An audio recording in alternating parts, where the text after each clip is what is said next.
créer un numéro particulier qui peut attirer l'attention de Dieu vers toi. Ça, c'est un secret.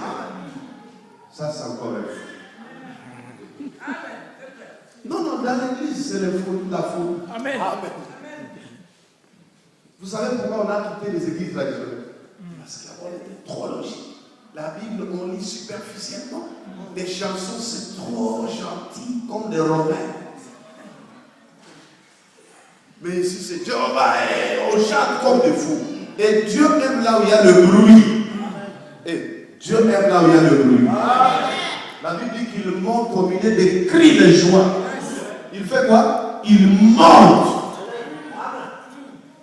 C'est-à-dire, il était là, n'est-ce pas? Mais quand il y a des cris de joie, il fait quoi? Il monte. Et ce synonyme de monter là, c'est quoi? C'est-à-dire, son action devient très forte. S'il était assis, il servait. Il faut savoir comment soulever Dieu.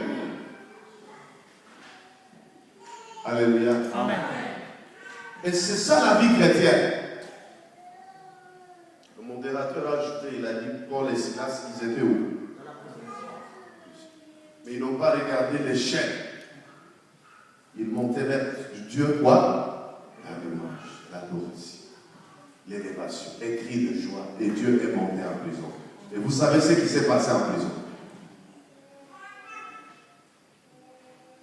Frères et sœurs, je sais que tu as la connaissance parce que vous êtes bien enseignés. Amen. Amen. Et tu es dans un programme de l'Église tel que les dirigeants vous le donnent. Mais je suis venu t'ajouter seulement un petit rien, c'est la folie de Dieu. C'est ce qui te reste. Tu as tout et tu continues bien. Mais ce qui t'est manqué, c'est la folie de Dieu. Tu chantais bien, tu jouais bien en groupe, tu modérais très bien, tu prêches très bien, tu diriges bien la chorale, ma soeur, tu fais ce que tu fais au protocole ou bien dans tel service bien, mais il te manque la folie.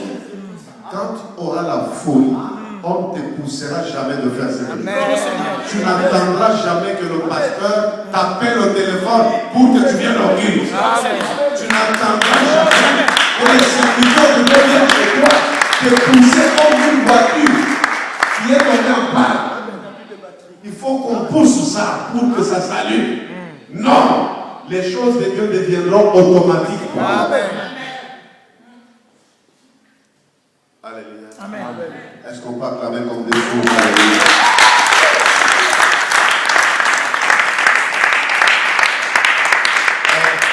Il y a un homme de Dieu qui me disait, apôtre, les chrétiens de l'Europe sont différents. Moi je dis, est-ce que dans la Bible il y a des chrétiens de l'Europe? Non. Moi je suis plus basé aux États-Unis. Est-ce que je dirais encore que les chrétiens de l'Amérique, il n'y a pas de chrétiens de l'Europe et de l'Amérique parce qu'il y a ni grec ni juif. Soit tu es chrétien, soit tu n'es pas chrétien. Le choix est clair. Parce que être chrétien, c'est tout un caractère. C'est tout un mode de vie que nous devons adopter. Si ça devient les chrétiens de l'Europe, eux là, ils n'écoutent pas, ils ne craignent pas Dieu, ils ne respectent pas les pasteurs. J'ai dit au pasteur, comment toi tu dois dire comme ça, toi, pasteur? Donc un chrétien de l'Europe ne doit pas craindre les pasteurs. Non. Il n'y a pas de chrétiens de l'Afrique, ni de l'Asie, ni de l'Australie. Si vous êtes chrétien, vous devez mettre en pratique toute la parole de Dieu. Amen. Et c'est même ça le champ du travail que nous avons, nous les prédicateurs. Enseigner aux gens à mettre en pratique la parole de Dieu. Oui, c'est ça. Dans toute la généralité. C'est ça la vie. Du Genèse à l'Apocalypse. Qu'est-ce que la Bible dit? C'est ça la vie. Et c'est ça la vie. Amen. Je n'ai pas vécu avec vous dans cette assemblée, mais je sens qu'il y a la vie de Dieu. Amen. Ça, je témoigne. Je sens qu'il y a la vie de Dieu. Et ça, c'est un grand témoignage. Parce qu'il y a des églises où tu entres comme si tu es dans un deuil. Tu commences même à te dire pourquoi j'étais venu ici. Il y a des églises. Mais j'ai senti tout d'un coup que Dieu est là. Gloire au Seigneur. C'est pourquoi ça m'a donné le courage de parler. Et je vous parle dans un langage très ouvert. Le christianisme n'a pas été fait pour des hommes trop logiques, des hommes trop précis, des hommes trop systématisés. Non. Non. Le christianisme a été fait pour les gens équilibrés. Jésus-Christ était 100% Dieu et 100% homme. Dans le monde des hommes, il agit avec les hommes. Il s'adapte aux hommes. Mais entre-temps, il garde sa divinité. Il faut être équilibré. Dis-moi à 3 personnes. Il faut être équilibré. Il faut être équilibré. Dites-lui. Il faut être équilibré. Il faut être équilibré. Il faut être équilibré. Parce qu'il y a des gens qui croient que lui, il est à la permanence. Il est trop spirituel, plus que le Saint-Esprit. Il spiritualise tout. Il y a des choses spirituelles, mais il y a aussi des choses matérielles. Alléluia. Amen. Oh. Alléluia. Amen. Non, je prêche, je veux sentir qu'il y a un degré de folie qui monte un peu là. Amen. Est-ce que quelqu'un m'entend? Amen. Il y a les gens trop saints plus que la sainteté. Même ceux qui n'ont pas péché, ils disent péché. Ma soeur, tu as péché, frère, tu as péché.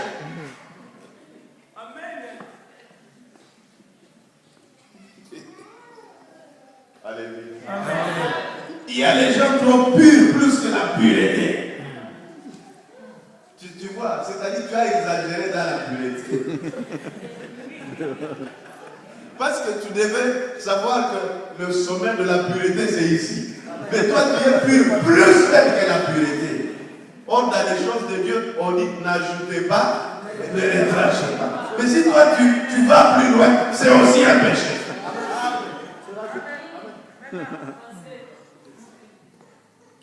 Alléluia. Amen. Alléluia. Amen. Il faut à un moment savoir que notre pasteur doit manger. Les gens qui ont chanté là doivent manger. Ils ont bien adoré, mais ils ont besoin de manger. Un jour, on a fait une délivrance et à un moment, on a parlé, on a prié. La sœur était déjà délivrée. Mais on commence toujours à prier. Seigneur, donne-lui maintenant l'énergie physique. Donne-lui maintenant l'énergie physique. Mais après, il dit non, j'ai faim. Elle dit quoi? J'ai faim. Non, la délivrance, je l'ai déjà eue.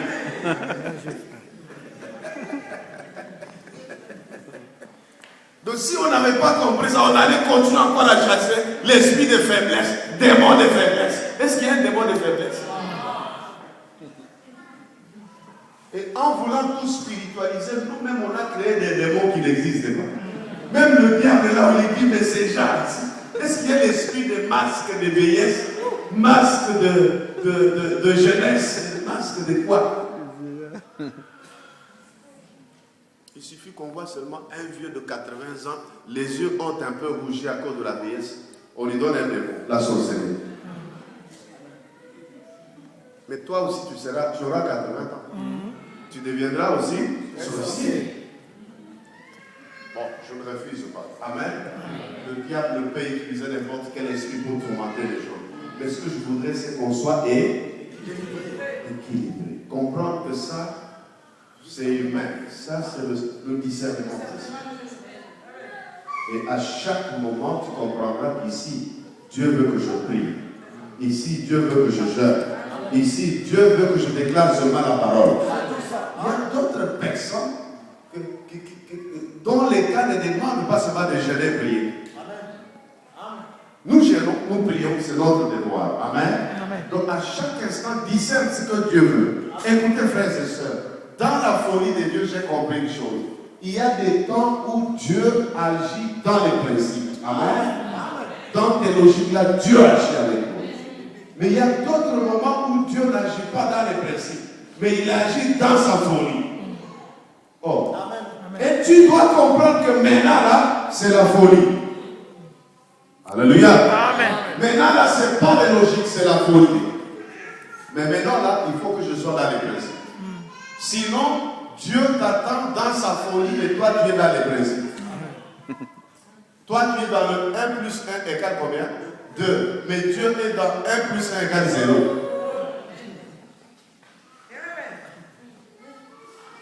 Écoutez-moi, personne n'a jamais compris comment Dieu agit. Si un homme de Dieu te dit, moi je connais comment Dieu agit. Non, c'est un menteur. Dieu peut agir dimanche passé autrement. Mais il vient ce dimanche très autrement. Et demain, il agit autrement. C'est pourquoi les gens qui n'ont pas compris ça, ils ont fait de la manière dont Dieu agit la fois passée toute une doctrine. Amen. Comme il avait agi quand j'ai jeté les mouchoirs, ça ne reste pas les mouchoirs. Il faut être comment? Équilibré. Alléluia. Amen. Est-ce qu'on peut acclamer Dieu? Non, je veux entendre les fous acclamer Dieu. Je veux entendre les fous acclamer Dieu. Je veux entendre les fous acclamer Dieu. Je veux entendre les fous acclamer Dieu. Je veux entendre les fous acclamer Dieu.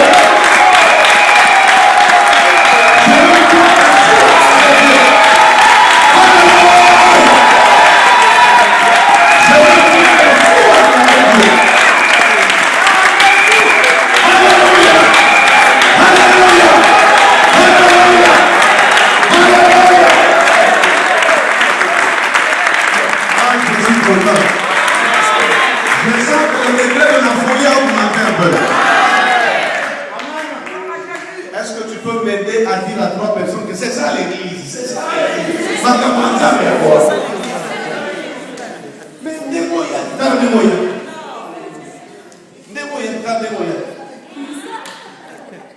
tu veux taper sur les gens. Ici c'est l'église de Dieu. On est content. La Bible dit c'est la joie. Il est doux et merveilleux. Comment on dit? Et doux et agréable quand on est ensemble. Maintenant on n'expérimente pas cette agréabilité.